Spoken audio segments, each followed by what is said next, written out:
La hora oscura. Era una noche tan densa que parecía que la oscuridad envolvía cada rincón de la ciudad.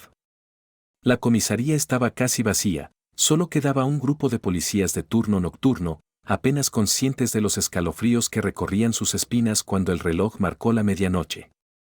El sonido de una gota de agua, cayendo rítmica y repetidamente en algún lugar de la sala, era lo único que rompía el silencio opresivo.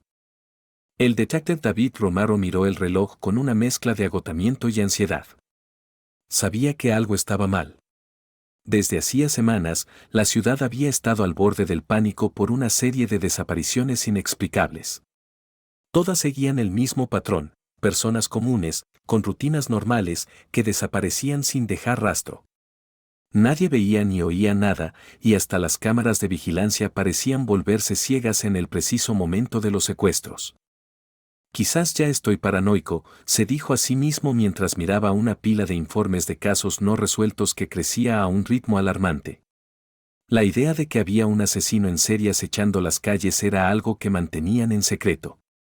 Aún no hay pruebas, insistía su jefe cada vez que David le pedía intensificar las investigaciones. Sin embargo, David sentía en su interior que la ciudad estaba en manos de algo más siniestro que un simple asesino. Esa noche, al poco de pasar la medianoche, la radio policial rompió el silencio. Una voz entrecortada y apenas audible pedía ayuda con urgencia. David se acercó rápidamente a la radio, ajustando el volumen para escuchar mejor. Unidad 45, aquí, Teniente Álvarez, se necesita apoyo, calle. La estática se tragó el final de la frase. Era una voz familiar. David reconoció el tono grave y áspero del teniente Álvarez, un veterano policía respetado por sus compañeros, pero con una reputación de frialdad y distancia que pocos lograban penetrar. Lo extraño era que el teniente Álvarez no debía estar patrullando esa noche. Según la lista de turnos, él estaba asignado al archivo, un trabajo tranquilo y monótono, lejos de la acción. David agarró su radio y respondió. Aquí la unidad 13. Álvarez, ¿me copias? ¿Cuál es tu ubicación? Solo recibió estática como respuesta. Sin perder más tiempo, David se puso su chaqueta y llamó a su compañero, el oficial Morales, que estaba a punto de salir del turno. Morales, necesito tu ayuda. Álvarez está en algún problema y necesitamos encontrarlo. Morales, un hombre joven pero experimentado, asintió con cierta reticencia. Estaba tan cansado como David, pero conocía bien al detective y sabía que no abandonaría a un compañero. Se subieron a la patrulla y comenzaron a conducir por la ciudad. El aire frío y húmedo de la madrugada se colaba por las ventanillas y la neblina de otoño dificultaba la visibilidad. La ciudad, normalmente bulliciosa, parecía desierta, como si sus habitantes también sintieran la inquietud que colgaba en el ambiente. Después de casi 20 minutos de conducir en silencio, vieron una figura de pie en la calle, justo en la intersección de la calle Hudson y la avenida Central. El corazón de David dio un vuelco al reconocer a Álvarez, quien estaba parado en medio de la carretera con la mirada perdida. Frenaron bruscamente, y David y Morales salieron del auto con las linternas en mano.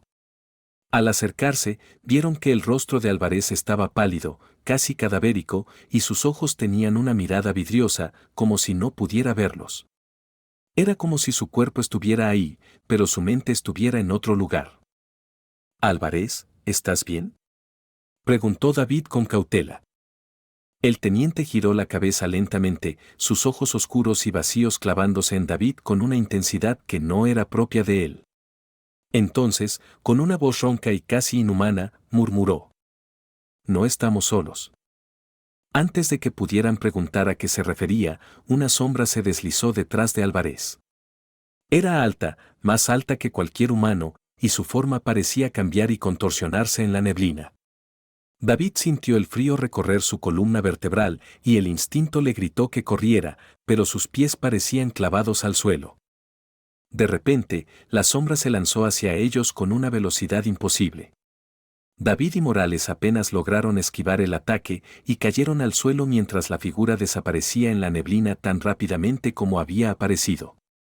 Álvarez, sin embargo, seguía de pie, como si no hubiera notado nada. David se acercó con cautela y trató de moverlo, pero Álvarez simplemente comenzó a caminar hacia el bosque cercano, como si estuviera en un trance. David y Morales intercambiaron miradas de desconcierto y miedo, pero sabían que no podían dejarlo solo. Siguieron a Álvarez, quienes les guió cada vez más profundo en el bosque, hasta que la niebla se hizo tan espesa que apenas podían ver a un par de metros de distancia. Justo cuando estaban a punto de perder la esperanza, llegaron a un claro iluminado por una tenue luz que parecía emanar del suelo. En el centro, había una especie de altar improvisado, y alrededor, varias figuras encapuchadas que recitaban en un idioma que ninguno de ellos comprendía. La voz de Álvarez volvió a romper el silencio, esta vez con un tono solemne, casi reverente. Nos está observando. Nos ha elegido. David retrocedió un paso, tratando de racionalizar lo que estaba viendo, pero su mente no lograba encontrar una explicación lógica. Uno de los encapuchados giró la cabeza hacia ellos, mostrando un rostro desfigurado y cubierto de cicatrices que parecían quemaduras. Sus ojos brillaban con un odio que parecía haberse acumulado durante siglos. Ustedes no pertenecen aquí, dijo la figura en un susurro que sonaba como el crujir de huesos. Entonces, los encapuchados comenzaron a avanzar hacia ellos, sus pasos resonando en el silencio del bosque como un tambor funerario. David y Morales retrocedieron lentamente hasta que se dieron cuenta de que Álvarez se había quedado atrás, inmóvil, con una expresión de entrega total. Álvarez, sal de ahí. Gritó Morales, pero era como si el teniente estuviera sordo a sus llamados. Justo antes de que los encapuchados los alcanzaran, David tomó una decisión desesperada. Agarró a Morales por el brazo y corrieron hacia la espesura del bosque, sin mirar atrás. Podían escuchar los gritos de Álvarez mezclados con cánticos inhumanos, hasta que todo quedó en silencio otra vez. Al llegar de vuelta a la patrulla, miraron hacia el bosque, esperando ver a Álvarez salir tras ellos. Pero no fue así.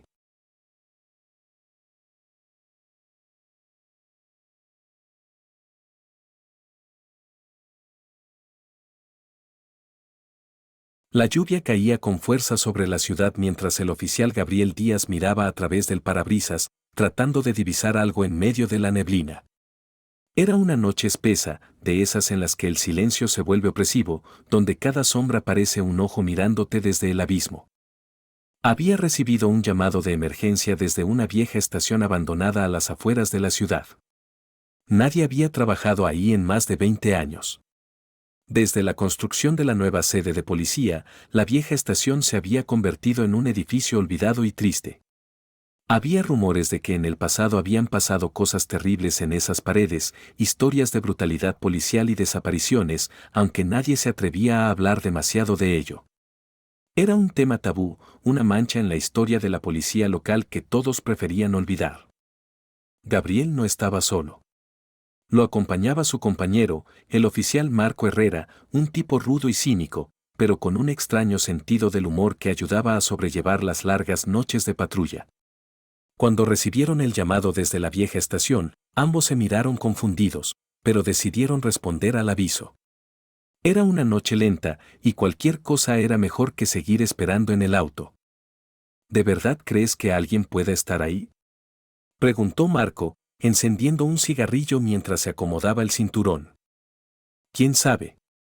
Probablemente solo sea una broma de algún adolescente aburrido, respondió Gabriel, tratando de ignorar el extraño malestar que se había instalado en su estómago desde que recibieron la llamada. Condujeron en silencio el resto del camino, hasta que finalmente el viejo edificio apareció entre la niebla. Era una estructura imponente y deteriorada, cubierta de grafitis y con ventanas rotas. Una sensación de vacío y abandono emanaba de sus muros, como si todo lo que allí hubiera ocurrido todavía estuviera atrapado entre las sombras de las paredes. A medida que se acercaban, Gabriel sintió como el miedo comenzaba a treparle por la espalda. Pero no quería mostrarse cobarde frente a Marco, así que respiró profundo y bajó del auto. Entraron por la puerta principal, que se encontraba entreabierta y crujió con un sonido siniestro al empujarla. Dentro, el ambiente era húmedo y pesado, y la oscuridad parecía envolvente, como una presencia tangible. ¿Tienes la linterna?, preguntó Gabriel, tratando de disimular el temblor en su voz. Marco asintió y encendió la linterna, apuntándola hacia el pasillo principal. Los restos de los antiguos escritorios y archivos cubrían el suelo, creando una maraña de sombras que danzaban al ritmo de la luz de la linterna. Avanzaron por el pasillo en silencio, solo interrumpido por el goteo constante de agua en algún lugar de las profundidades del edificio. El eco de sus pasos resonaba en el espacio vacío, amplificando la sensación de desolación. De repente, un susurro cortó el aire, apenas audible, pero lo suficientemente claro como para que ambos se detuvieran en seco. ¿Oíste eso?, susurró Gabriel. Marco asintió, con los ojos muy abiertos, y escudriñó el lugar con la linterna.